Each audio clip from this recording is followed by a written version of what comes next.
Hi, Rob McAfee, joining you for another episode of Jail Talk. I'm joined today with Kylie Ekren. I'm the field marketing manager at Turnkey Corrections, and our special guest. Oh, special, yes. Sheriff Chad Koranda, Pierce County, here in Wisconsin. So Sheriff Koranda is a great friend, a great partner to us, and is pretty much local. We are based in Pierce County, right on the border of Pierce County and St. Croix County. So Sheriff Koranda is a great partner with us, but he's also got a lot of insight. Of course, any sheriff is going to have a lot to talk about, and we're going to talk about jail, but we're going to talk about some other things too. So we're going to start with having Sheriff Koranda tell us a little bit about yourself, your first year being in office, some of the challenges you faced in that first year, and how has it been for you? All right. Well, first thing after listening to you talk there and bring us into this, one of the things I'm proudest about that you just mentioned is not only am I a partner, but I'm also a friend. And, you know, it's a great segue into why I took on this endeavor as sheriff. Long story short, a little quick background on my background. I was born and raised in St. Paul, Minnesota. Inner city kid. I went to St. Paul Harding High School. I've heard that's a pretty great school. It is a great school. It's a great school. I'm gonna hammer that nail right now. Mr. Wallen, Dewey upstairs. He was a phenomenal hockey player. For those of you that are watching this, I highly suggest you look it up. Very good. But he went to our arch rival Johnson High School. So it's another one of those things. Nobody's perfect. No, there's certainly not a governor. Certainly not a governor. Although in the recent time I seem to be surrounded by him. But so in 1998 I graduated high school from St. Paul Harding, and I came to UW River Falls. It was the only place I would take a 5'6", I say 5'7", halfback to play football. And I spent 4 years here playing football for UW River Falls. I didn't really know what I wanted to do, but as I spent time here in college and whatnot, my studies focused in the area of geography. I found that I really, really liked people. And what I like most about people is I like knowing about where they were from. And I found that, you know, my experience being from St. Paul was far different than Ryan LeGrander, who now owns LeGrander Cheese, who provides Culver's with the cheese curds. Just a small added thing there. But I didn't know what a cheese curd was until I moved here. Oh now you know, you wake up and you eat them for breakfast here in Wisconsin. But you know, I had a real passion for that and finding out about people and where they're from. So what I did is I thought I was going to be a geography teacher. Okay. Geography teacher. And I came to my last semester and I found out that I was going to have to pay the school to volunteer teacher, you know, do my shadow teaching. And I was like, I'm not going to pay any more money to do that, to just get into a profession that, you know, I was going to struggle to get out of debt in. So I needed a 6-credit internship. I went down to Ellsworth, Wisconsin, never been there before. I sat in the lobby of the sheriff's office for, 3 or 4 hours until then Sheriff Everett Mulhausen was finally like, who is this guy? Let's let him in here. Right, why is he here? Right. So I said, hey, my name's Chad Koranda, and I'd like to do an internship with you in the land management department. About that time, mapping of crimes was becoming very, very popular. Okay. And I thought, hey, man, that might be my tie-in. I want to make maps. And for those who make maps, this is bad typing. Just so side note there, that the world goes to internet maps right by the time you want to make paper maps. I was gonna hit that because for the fans of Kylie that are younger, they probably have no idea what a road atlas is. Yeah. I mean, man, Rand McNally. I finally just got rid of my last road atlas. Oh, wow. And that was heartbreaking. Wow. I didn't know what to do with it, but so I wanted to make maps of crime and stuff like that. It was starting to become very popular. So I did a 2-part internship part with the sheriff's department, part with land management. What I found out from that is I love the sheriff's department way more. I like seeing the people, getting out, doing that. I didn't like sitting in front of a computer. Mm-hmm. And so did that. Took a year off to kind of figure out what I was doing. I worked an odd job. I delivered furniture. That was an interesting year of my life. And I finally came back to Pierce County, and I went back to Sheriff Mulhausen again, and I asked if they would sponsor me to go to Recruit Academy. So they sent me to Recruit Academy. 420 hours later, I come back to Pierce County. They hired me as a jailer, and that's where I started my career with the sheriff's office. I've been at the sheriff's department since 2005. Started as a dispatch jailer, and who knows if we'll go down that path. I'll explain that a little bit more. From the dispatch jailing position, I went out to patrol, spent some time on patrol. After a few years on patrol, I was promoted to sergeant. From the sergeant position, I kind of, I worked that, and then this opportunity to run for sheriff kind of presented itself. Yeah. So, Kylie, you got another question? Yeah, so I also know that you also were in charge of the DARE program, or DARE officer, for a while. Can you tell us about that experience and what you enjoyed most about that, too? Wonderful question. I will start off with this. I have been incredibly blessed in my career at the sheriff's office. My predecessor, Nancy Hovey, a very good friend of mine, somebody I love and care for dearly, has provided me with every opportunity that I could have ever asked for. And that's all you can ask for as a person, is to be given the opportunities, and then it's up to you to take those and run with them. I talked about dispatching and jailing. I did that for 2 or 3 years. Then I went out to patrol. As a patrol officer, I had the blessing to be part of the ERU team, our SWAT team. As a member of that, I was also a use of force instructor. So I was able to do those things and kind of quench that thirst for more knowledge and more experiences, and I really enjoyed them. Really, really enjoyed them. And I'd say probably a year or so after I was promoted to sergeant, our DARE position came up. Now, for those of you who know what it is, and for those who don't, DARE stands for Drug Abuse Resistance Education. Now, it was started in 1983 in Los Angeles County by Daryl Gates.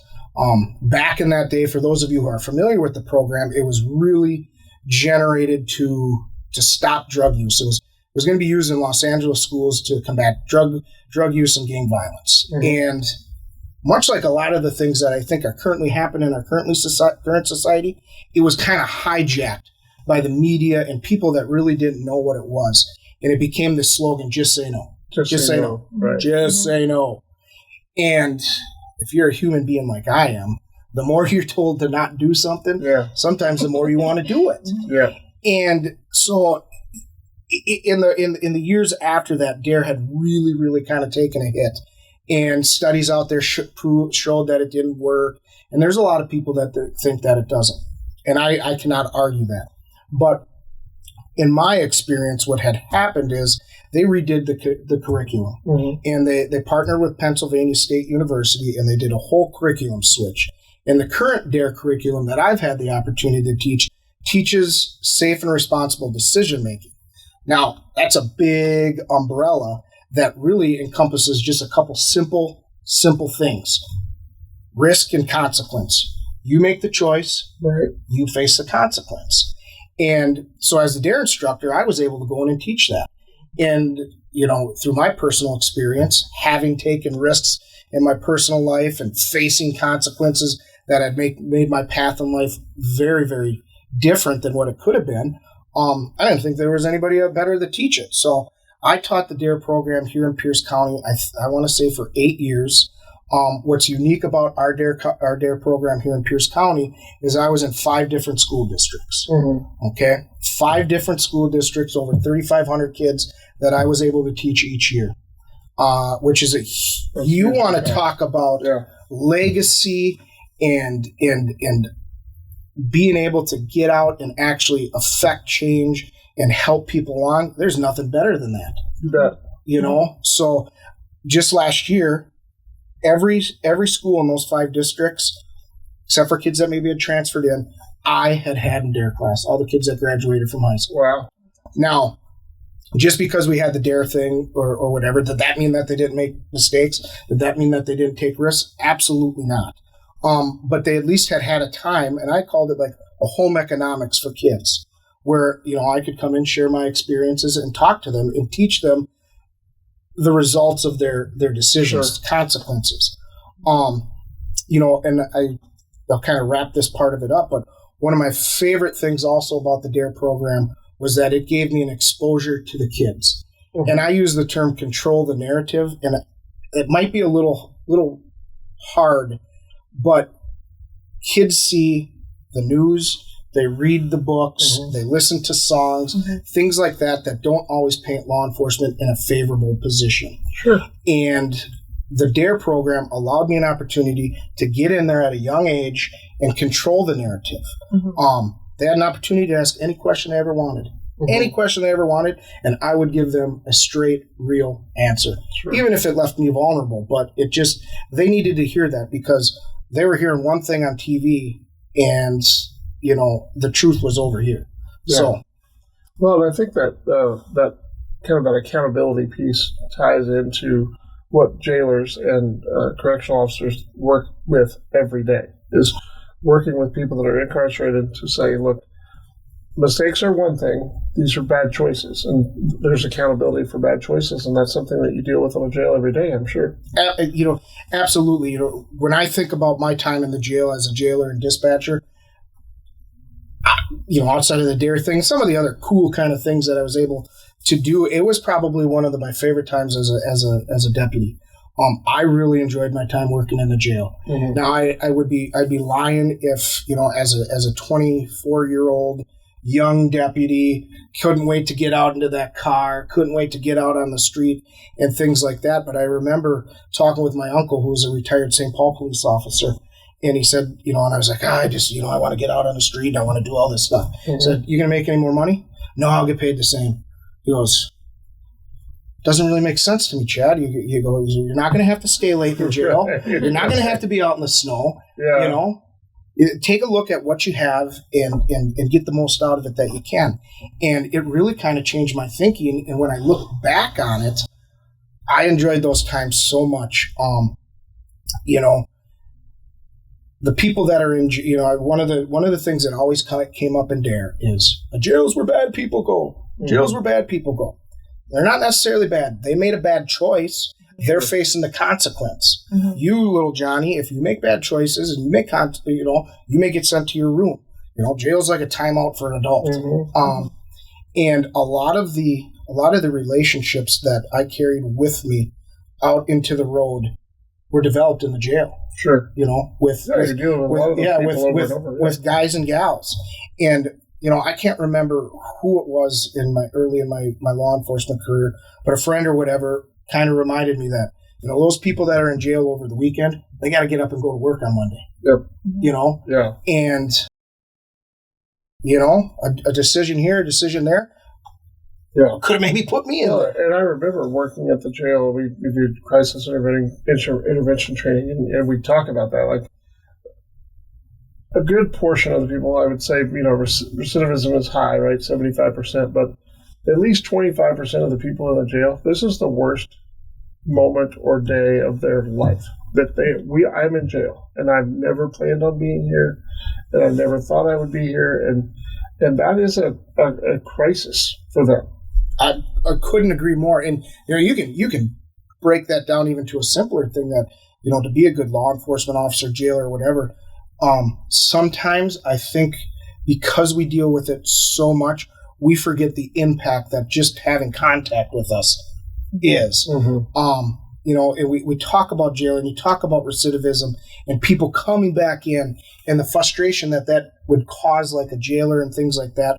But one of the things that I had to really focus on younger, and I really kind of try to push out to our younger people is, and it's a very delicate balance in that, because you don't want to make them feel like their job is any less than what it is. But as a jailer, your job is not to be the judge. It's not to be the jury. There can be a person across from you that you are in charge of keeping in custody, safe and responsible, and they could have done the most heinous crime there is. And if you subject yourself to judgment on them or change your job in any way to punish them or whatever, long story short, that's going to circle back, and especially in today's society, it's going to harm your career and it's going to harm you personally. So it's just, but how do you tell an individual to put aside their personal beliefs or whatever for the 12 or 8 hours that they're working and try to take care of this person that obviously maybe has made such a bad choice that has harmed others.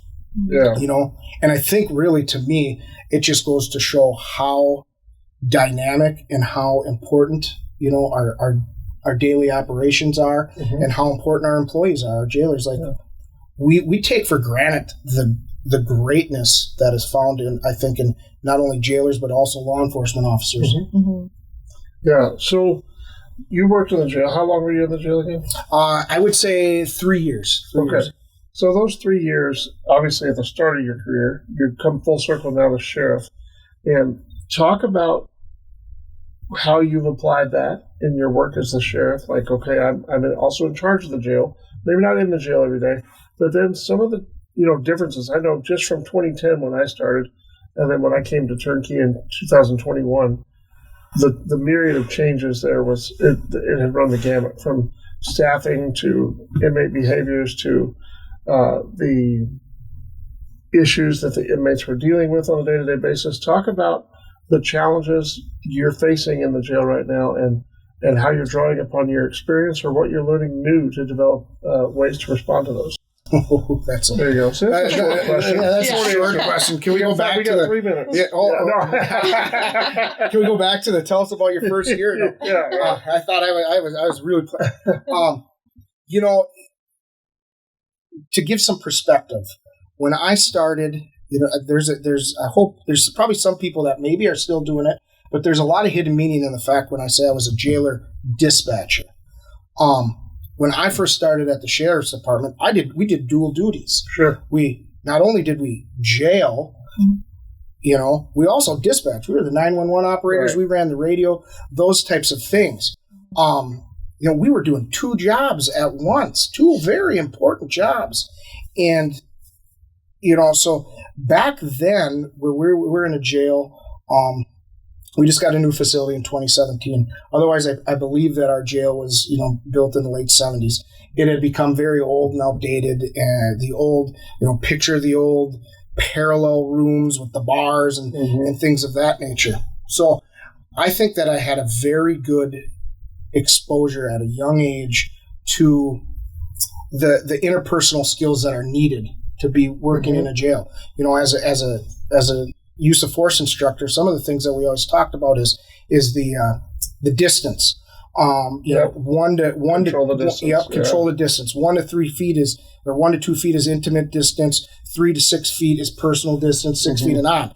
And anything really under 6 feet, right, you're going to get COVID. No, that's I had to fit that in. Yeah. But anything under 6 feet is you're kind of in the danger zone. Well, when you think about a jail setting, you're in it all the time. Yep. You are face to face with inmates. You are in rooms that are not tactically advantageous for you. So you really have to rely on interpersonal skills. And so when you talk about my experience coming up in the jail, that was something that I learned at a young age, which I thought was very important. Now, when we talk about like the things that you provide, like turnkey and the commissary and stuff like that, blows me away. Because when I started as a jailer, we had a candy cart. Now we're talking about personal distance here, okay? Yeah, right. And the safetiness of a jail. Back when I started as a jailer, we had a candy cart, and we'd wheel that dang candy cart from cell to cell.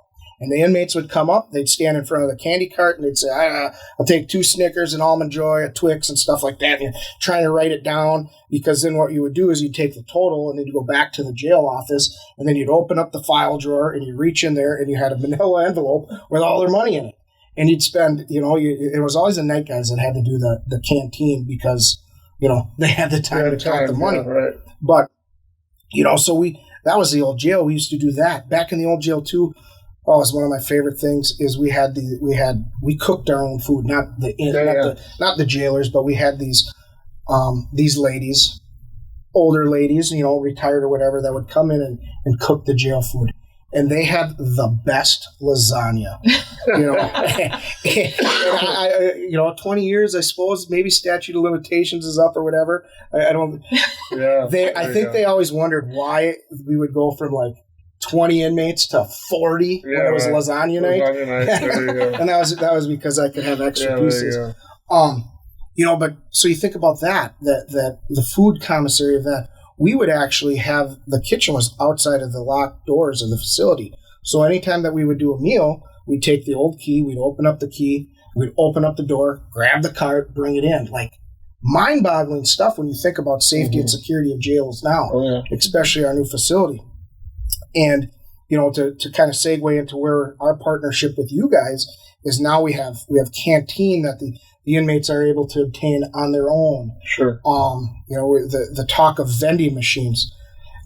You know, I would be lying that there isn't a little bit of nervousness of mine when bringing in the vending machine, because, you know, as the sheriff elected official, that's really low-hanging fruit for people to kind of grab on and say, what are you doing? You got a vending machine? You know, these people are supposed to be in jail. Yeah. I don't disagree, but all it is it's providing them to get what they're already going to get. Sure. And, you know, what I've found out in my short time here is that there's all these new things that are moving forward that are helping us fund the jail through the canteen process and that kind of stuff. And I wouldn't have known that without my jail administrator, Allie Burgess, without Lieutenant Donnie Knutson.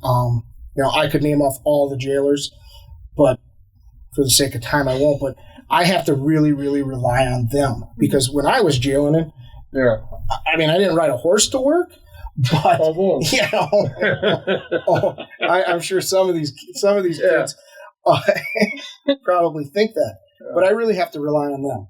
And you know, and that's my goal as sheriff, is to provide those people in the jail the knowledge, the training, or whatever, so that they're experts in their craft and they can advise me. Yeah. So that's kind of how I'm bridging that gap. Real long answer for a long question. It was a long question, so I'm going to go back to the end of that one.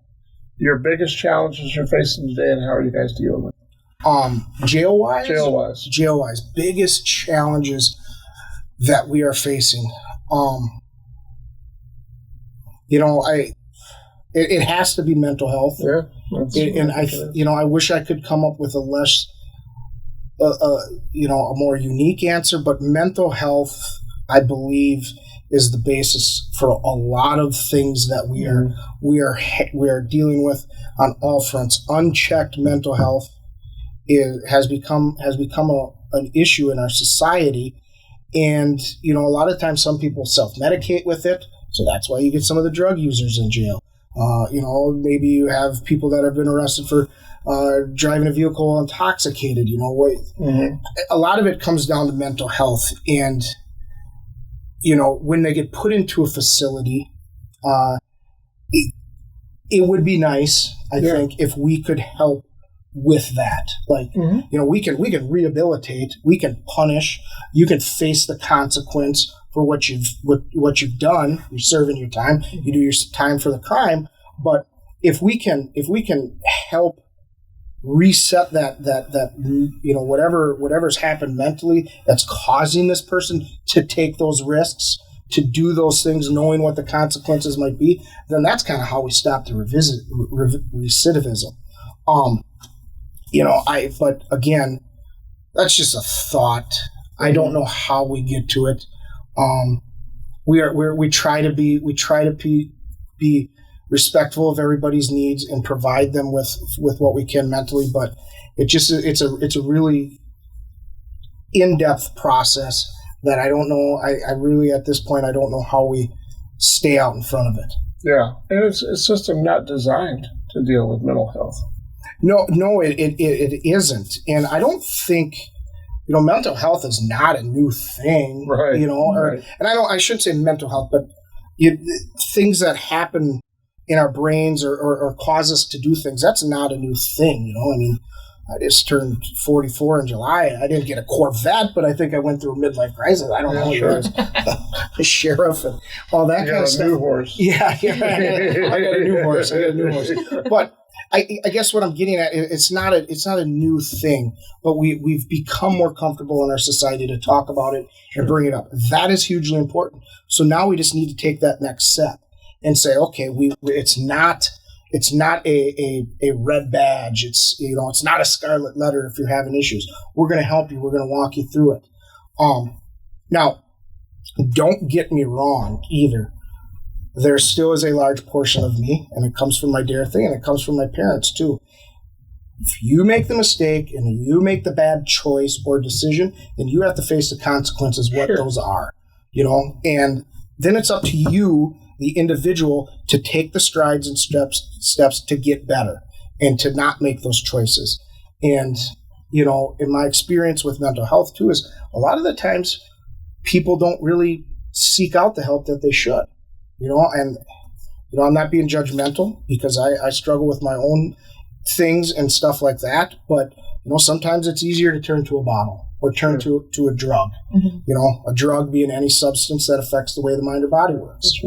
And so when you talk about biggest problems, they're just so big and everything kind of intertwines. So I wish I had the answers, but I'm on a quest for them. Well, I think it's good, though, that, like you said, talking about it, right? So, I mean, you hear sheriffs talk about how they're working with mental health in their jails, and I think it's again, nobody has all the answers, but it's the system, the collaboration with other jail administrators, other sheriffs.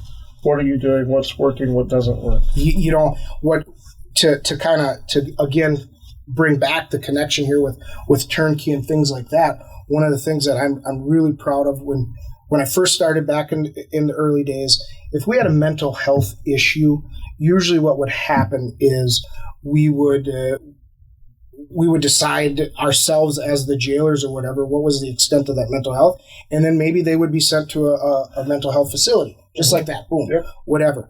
Now, with our partnership with Turnkey and stuff like that, some of the money that we get from the commissary that is used for inmate enrichment, that is paid to a full-time mental health crisis worker that comes into the jail and sits down with these individuals and talks with them. That is a huge, huge thing. To get out in front of it, to have these conversations. Does it afford all the answers? Absolutely not. But you got to do something. We have to do something. For sure. There's an edit. All right. Kylie, any more questions for Sheriff Koranda? No, I don't think I do, but thank you so much for joining us today. It was great having you here. Always is. I didn't even get to tell any jokes or anything. No, you did great. You mentioned UW River Falls, and so I do want to pay a little bit of respect to your athletic ability and your athletic prowess on the football field. 100% scoring average for carries in UW River. This isn't going to get edited out. Internationally broadcast. All right, so, let me, because you go ahead and embellish. He's going to. I'm not going to embellish it. I mean, it is what it is. I was like Rudy before Rudy wasn't there. We won a conference championship in 1998 for anybody from lacrosse or whatever. Look it up. I can honestly say that as a halfback in the wishbone. Now, in the wishbone formation, you know that the halfbacks don't get a ton of carries, and when you're fifth on a 5-man depth chart, you get even fewer carries. But every time I touched the ball, I scored a touchdown. I'm just saying. Every time. Impressive. Do you want to know how many times I carried the ball? I know, but I also know, but I feel like our viewers are definitely going to want to know. 2 times. There you go. 2 touchdowns. Hey, 2 for 2 is still 2 for 2. 2 for 2. And then I made my living as a wedge buster for those of you who might know what that is. Back when they had wedges and it was legal. That's all right. Back when football was tough. We had 2-a-days. Actually, 2 practices in a day instead of practice. It was 30 minutes longer. My favorite story ever, if we have time for it. Yeah, go for it. 2-a-day practices back in the day. And back in the day here at River Falls, the Kansas City Chiefs used to have their training camp. Okay. All right, so we're talking 1998. We have a 2-a-day practice. It's my first year, and it's hot out. And the Chiefs are here at the same time. Mm-hmm. I mean, the environment in River Falls is electric. It's just so cool. That year we got to see the Vikings come over and scrimmage. Randy Moss as a rookie there. Oh, it was just crazy. But my favorite thing ever is we have this hard 2-a-day practice. We're all tired. We go over to the Rodley Commons. That's where you would eat. That's where everybody would eat. One side was for the Chiefs. They had like steak and lobster and stuff like that. For sure. Ryan Eiler's brother, he snuck over there one time and he was like, "It was great." I was like, "I was in heaven." He was an O-lineman. But the other side was ours. So we get over to Rodley Commons. We've been sweating and dying all day. And we're all laying in the grass. Everybody's laid out in the grass. And who comes walking into the food hall but Joe Montana and Marcus Allen. Joe Montana and Marcus Allen. Wow. Hall of Fame football players. And here we are laid out, shirts off, sweating like dogs. And they go, tough day. And not a single one of us. Now, this is back before you would take selfies and all that kind of garbage. We were so doggone tired that not even, I think one guy raised his hand and was like, yeah, we're tired. Rough day. Wow. Joe Montana, Marcus Allen right there. I mean, Tony Gonzalez was all around. Yeah. Hall of Fame guys. Marty Schottenheimer. I was going to say Coach Schottenheimer would have been there. Mike Ditka. We'd run into Coach Ditka because they were down in I think the Bears were in Platteville. But anyways, I got off topic. I'm sorry. Okay. No, that's amazing. That's a great story. Yeah, it makes you... A cell phone age, that would have been a huge story. Right. Now, back then, it was like... back then it was like... Yeah, are you sure that happened? Really? Yeah. we wanted to scrimmage him.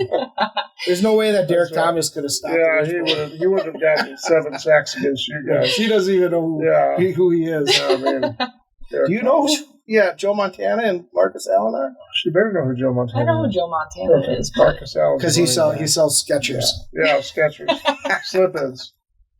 All right, so we're going to finish up. That's all we got for this episode of Jail Talk. Kylie, where can they find us on the internet? You can find us on YouTube at Jail Podcast or on Facebook at turnkeycorrections.com. Turnkeycorrections.com, anywhere. Make sure to give us thumbs up, subscribe, all the good things. That's right. Sheriff Koranda, thanks for joining us. Yes, the pleasure was all mine. Yeah. I enjoyed this. Thank you. And we'll see everybody on the next episode of Jail Talk. Thanks for joining us.